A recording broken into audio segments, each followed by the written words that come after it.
এই যে আজকে আমি বসে গেলাম আম খেতে। কারণ কদিন ধরে তো শুধু মানে সকালে আম, দুপুরে আম, রাত্রে আম, সবসময় শুধু আমই খাচ্ছি। হ্যাঁ, সব কিছু আম দিয়ে খাওয়া হয়নি, শুধু আম খেতে খেতেই পেট ভরে যাচ্ছে। তো আজকেও যথারীতি আমি অনেকগুলো আম নিয়ে বসে গেছি। কিছু দু একটা আমাদের গাছের আম আছে, আর সব লোকে দিচ্ছে, ফ্রিতে দিচ্ছে। যে কারোরই আম এখন বিক্রি হচ্ছে না, ওই একটু একটু গোড়ার দিকটা করে পচে পচে যাচ্ছে, ওইগুলো বাদ দিয়ে বাদ দিয়ে খেতে হচ্ছে।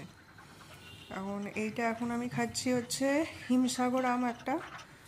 এটার দেখো বোঁটার দিকটা একটু পচে মতন গেছে, ওইখানটা বাদ দিয়ে কেটে কেটে খাচ্ছি। আর এই এতগুলো আম খাওয়ার পর আর আমি দুপুরে আর কিছুই খাবো না। এখন অফিসেও রোজ দুপুরে আম নিয়ে চলে আসি। সকালবেলা শুধু ব্রেকফাস্টটা করি, আর দুপুরবেলা আম খেয়ে থাকি, আবার রাত্রে বাড়ি গিয়ে খাবার খাই, আবার সে বাড়িতে গিয়ে আবারও আম খাই, খাবারের সাথেও আম খাই। এটা হচ্ছে একটা হিমসাগর আম। এটা তো ফ্রিজে ছিল, একদম পুরো তেলতেলের মতন একটা হয়ে গেছিলো।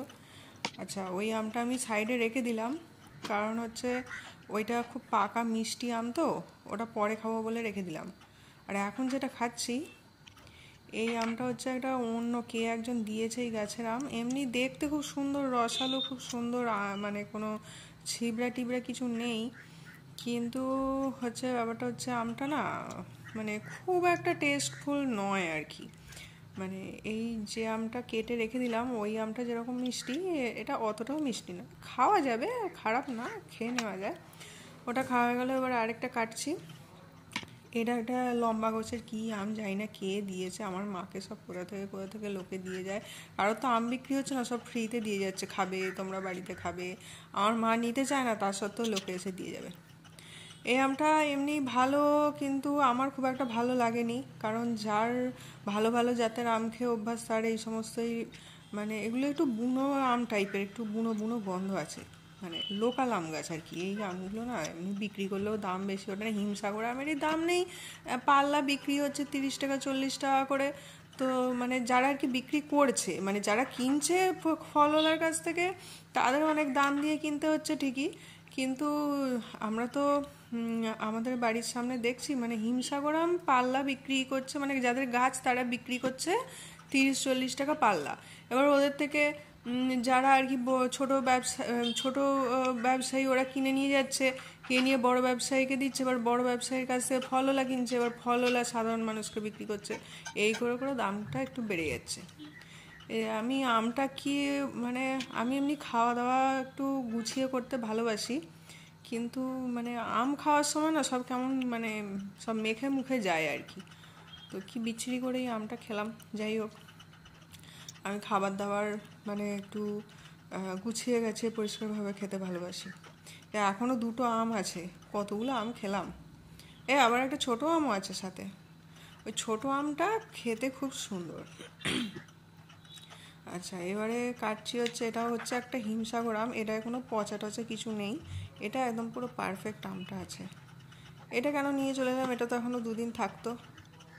মানে আমি ভাবছি যে এখন আম কয়েকটা রাখতে পারলে হয়, কি একটাও রাখতে আর পারছি না, সব পচে যাচ্ছে, সব একবারে খেয়ে নিতে হচ্ছে।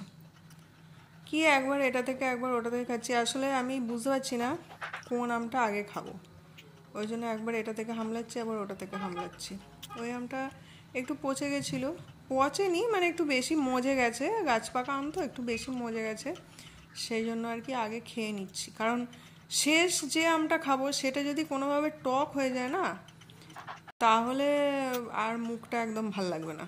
অনেক সময় আমার আমার হয়েছে, সবকটা মিষ্টি আম খেলাম, খেয়ে এবার লাস্টের দিকে একটা আম খেলাম, সে এমন টক টাইপের, দাঁত ফাঁত টকে যাবে, তখন তারপর আবার আমাকে সে চিনি খেতে হবে। আমি তো আবার টক একদম সহ্য করতে পারি না। বাহ, এই আমটা তো খুব সুন্দর, একদম পুরো মানে কোনো খুঁত নেই, নিখুঁত আম, খুব ভালো। আচ্ছা, এবার ছোট আমটা কাটছি, এটা হচ্ছে ফুলি আম, একদম পুঁচকে একটুখানি, একদম গাছ পাকা আম। কি টক লাগলো নাকি? একটু টক টক ভাব আছে এই আমটার মধ্যে, একটু সামান্য, খুব একটা বেশি না। দাঁতে জড়িয়ে যায় বড্ড, এর মধ্যে এমন সেই এত চোঁচ আছে না এই আমগুলোতে, আচ্ছা, ওই আটিটা রেখে দিয়ে আবার আমি এইখান থেকে এই এই চকলাটা খাচ্ছি। একবার এইটা একবার ওইটা করে খাচ্ছি। এই আটিটা, এই যে আমি কত সুন্দর করে কেটে কেটে খাই, কিন্তু আম খেতে গেলে আম তো মাখামাখি হয়ে যাবেই। প্রায় শেষই হয়ে এসছে। এখন হিমসাগরের লাস্ট আটি খাচ্ছি, আর আটি নেই হিমসাগরের। টোটাল কটা খেলাম গোনাই হলো না, তখন ছিল প্রায় 2 কিলোর মতন আম ছিল। আচ্ছা, এই ছোটোটা খাচ্ছি। এই আমটা না অসাধারণ, মানে দামি আম নয়, মানে জাত ফুলি আম, মানে সেই গ্রামগঞ্জের দিকে এই আমগুলো পাওয়া যাবে, এসবগুলো শহরের দিকে পাওয়া যাবে না। কিন্তু মানে এত সুন্দর টেস্টটা না, হালকা একদম হালকা একটু টক টক ভাব আছে, একদম হালকা। আর মিষ্টি যেমনি আছে, আর একটা সুন্দর গন্ধ আছে। মানে দাঁতে গেছে, দাঁতে গেছে চোঁচ ফুটে, দাঁত থেকে বেরোবে আর না। আচ্ছা, ওই যেটা ঠিকঠাক আম ছিল ওটার চকলাটা খেলাম। এবার ওই মজা আমটার, হিমসাগর আম যত মজে যাবে তত মিষ্টি হবে। খুব সুন্দর লাগলো। এটা লাস্টের জন্য জমিয়ে রেখেছিলাম সব থেকে মিষ্টিটা খাওয়ার জন্য। সব থেকে মিষ্টি আম খাওয়া গেল। ওরে বাবা, কত জমেছে ক্যাজরা, বাবা রে বাবা, আমার নিজেরই দেখে কেমন হচ্ছে যে আমি এত আম খেয়ে ফেলেছি। আমি আসলে খেতে এখনও ভালোই পারি, যাই হোক প্রচুর হয়েছে, ফেল ফেল ফেলে দে।